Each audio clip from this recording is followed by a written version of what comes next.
გონიოს ციხის ტერიტორიაზე გამოკვლევებისთვის კიდევ ერთი კერა გაჩნდება. გათხრებში იქ მონაწილეობას უფროსების გარდა ბავშვებიც შეძლებენ. არქეოლოგიური ველი მოზარდებისთვის მალე მოეწყობა. იმიტირებულ ზონაში არქეოლოგიური გათხრების შედეგად შეგროვებულ მეორად მასალებს მოათავსებენ. ველის გამოყენება სკოლის მოსწავლეების გარდა ტურისტებისთვისაც არის შესაძლებელი. დაახლოებით 2 თვეში ამ ტერიტორიაზე საბავშვო არქეოლოგიური ველი მოეწყობა. პროექტზე აჭარის კულტურული მემკვიდრეობის დაცვის სააგენტო უკვე მუშაობს. იმიტირებულ ზონაში არქეოლოგიური გათხრების შედეგად შეგროვებულ მეორად მასალებს მოათავსებენ, ამასთან ველში ყველა შესაბამისი კომპონენტი იქნება გათვალისწინებული. ჩვენ გვაქვს ძალიან ბევრი არქეოლოგიური გათხრების შედეგად ამოღებული ნივთები, რომლებიც უკვე მეორად ნივთებს ეძახიან არქეოლოგები, რომელიც უკვე აღარ არის საჭირო არქეოლოგებისთვის და მეცნიერებისთვის, ანუ უკვე გამოკვლეული, შესწავლილია და ფონდებში ინახება. აი ამ მეორად ნივთებს ჩვენ თვითონვე განვათავსებთ აი ამ იმიტირებულ ველში და ამას ბავშვები იპოვიან. პროექტის ინიციატორი მირანდა ჩარკვიანი ამბობს, რომ საბავშვო არქეოლოგიური ველის მოწყობით გონიო აფსაროსის მუზეუმის შემოსავლები გაიზრდება და კომპლექსი განვითარდება. ველის გამოყენება სკოლის მოსწავლეებისათვის უფასო იქნება, თუმცა იგივე მომსახურებაში ტურისტებს ფულის გადახდა მოუწევთ.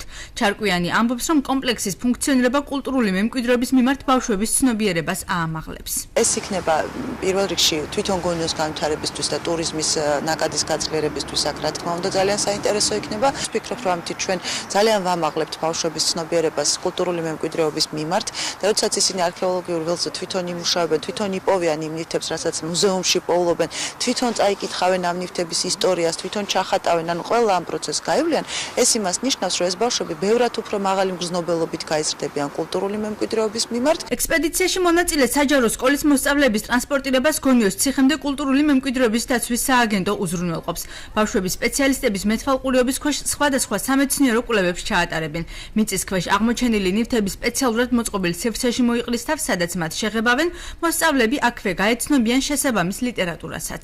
ბავშვები მათ მიერ აღმოჩენილ ნივთებს თვითონვე გარეცხავენ და ასუფთავებენ. იქვე ჩვენს გვაქვს ხის შენობა, სადაც მოეწყობა სპეციალური გარემო სივრცე, სადაც მოხდება ამ ნივთების მათივე ხელით ჩახატვა, გადაღება. იქვე დალაგებული იქნება შესაბამისი სპეციალური ლიტერატურა. ამ ლიტერატურას გაეცნობიან, იმ ლიტერატურის მიხედვით მოძებნიან პარალელურ მასალას.